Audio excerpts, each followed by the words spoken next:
Ci sono pensieri che nascono e subito crescono, mettendo in circolo le energie, trasformando il tempo in una risorsa.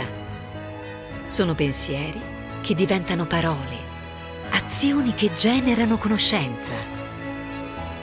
Quelli che non fanno differenze di genere perché li contemplano entrambi, donne e uomini insieme. Correnti che si incontrano, si confrontano, aprendo a nuovi scenari, generando forze dinamiche che ci trasportano in un territorio in cui non ci sono più confini, ma solo nuove opportunità.